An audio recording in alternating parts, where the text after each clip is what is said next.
Welcome back to Simply Fujica, a place for budding and aspiring entrepreneurs. I want to thank you so much for tuning in to another video here at Simply Fujica. So if this is the first time you stop by, I do want to welcome you, but I also want to let you know that this channel focuses on all things home care, and today is no exception. Today we're talking about some myths as it relates to non-medical home care agencies. I have got these myths from accumulation of things that I've read online, questions that I get from potential clients, and questions I get from some of my home care agency owners. So, if that's something that you're interested in, and I hope it is, then stay tuned. I actually only had 5 myths, but I'm going to start with one to make it 6 because a question that I always get, or not so much a question, but a comment that I always get, is the home care industry is too crowded and there's not a real opportunity to make money.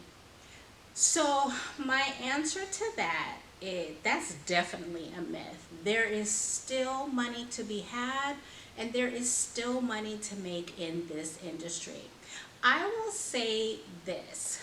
If you think of your town or your city, there are several McDonald's. There are several Starbucks. There are several Krispy Kreme donuts. There's several Raising Cane's.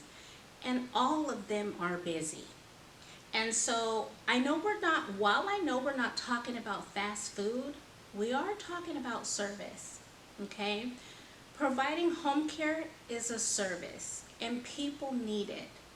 So although there are several home care agencies, maybe even right around you, your niche, your ability to service your clients, and how you service your clients will set you apart from the next 3 home care agencies that are close to you. So so I wanted to start off with that myth because I think that's going to help someone. I think that's going to help someone who just is wanting to do it but thinking there's just too many out there.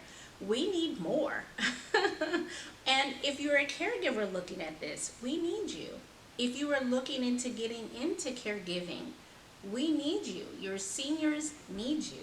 Our seniors need you. Our family members need you. So don't think that this market is too inundated. It's not. We need many more quality, exceptional caregivers and many more qualified, exceptional home care agency owners.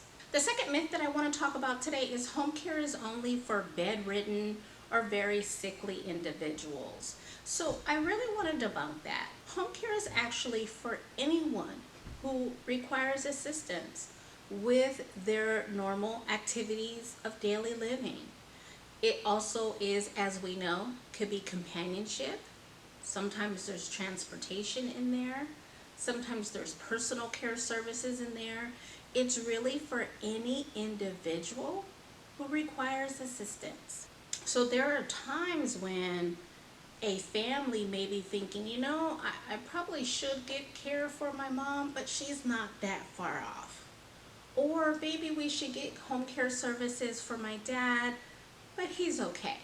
No, if they need assistance, that's exactly what home care is for. And so you really want to spend more time doing some research to understand what home care services are comprised of and if your family really needs them. If you're a home care agency owner, you want to appeal to that person who may be deciding or who may be on the fence if this is something that they're looking into getting, especially if it's for the first time. If this is the first time that this person is seeking assistance, it's your job to make them feel comfortable and to make sure that you understand their needs and that you're able to show them that you're able to meet them. The third myth I really want to debunk, which is all caregivers are the same. I feel like this myth has come from the old way that the care industry used to be.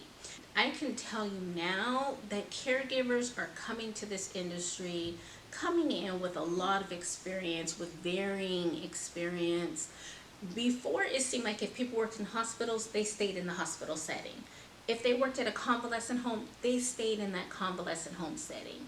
Now you were starting to see people bring their experiences from different levels of providing care and bringing it back to that home setting, because it is more personal and you do get to develop a one-on-one relationship with your client. So here it is, that person's bringing in that experience and all of the things that they've learned, bringing it to the privacy of your home. All caregivers are not the same.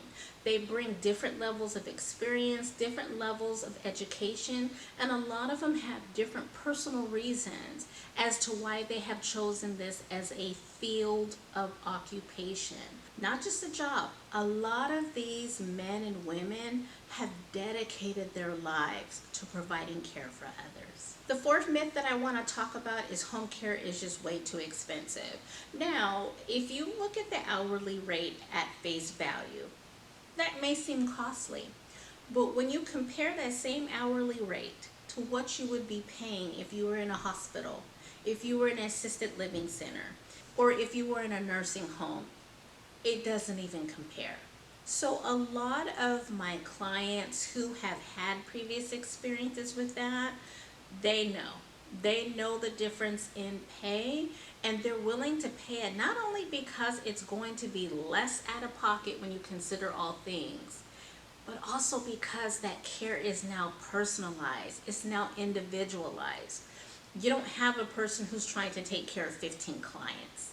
You have a person who is in your home, dedicated and focused on you. So even with that just being said, the cost is not only not too expensive, but it's worth every penny. The fifth myth, and I do hear this a lot, is families should really handle caregiving from within. Now, I can say this as a person who has had to receive caregiving for both parents. And I will say this, you could be the best intentioned person, and we all have a physical limit. We all have a mental limit. Providing care is a very taxing thing. And so what I could say about this myth is, although that may sound realistic, in actuality it is not. At some point, even if it's just a couple of hours a day, even if it's just a couple of days a week, everyone deserves a break. And going with a home care agency is a safe way for you to take that break and to make sure that your loved one is still being taken care of. The sixth and final tip is something I'm definitely willing to speak to, and for whatever reason, there is still that myth that home care agencies are not regulated.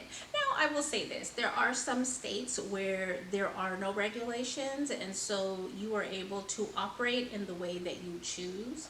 And so I do understand that.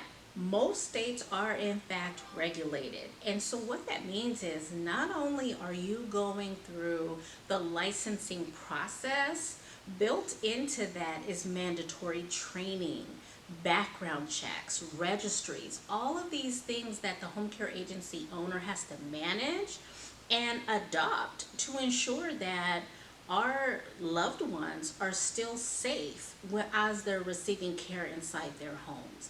It also gives that agency owner assurance that they're hiring the right person to care for our clients. So that, of course, is definitely a myth. So that was my last tip. I hope you all enjoyed this. I wanted to take a different spin on this topic because there's so many myths out there. There's so much miscommunication out there. And so this was just my effort in trying to get a little bit more education out there and make sure that our home care industry is looked in the way that it should be looked. I want to talk to you a little bit about Home Care 101. So what I want to make sure everyone aware of, this is not a licensing product. This is really a webinar where we're going to discuss all of the tasks it takes for you to start your business as a home care agency owner. So some of those tasks are, how do I structure my agency? What payroll vendors should I be using? How do I hire my home care aides? What does that onboarding process look like? These are some of the questions that I get as I'm helping you all start your business. So I decided to put that all into one class where we could discuss all of these items. I have created some tools for you to help you along on your home care agency ownership journey, and I'm so excited to share with you. I hope to see you on October 19th.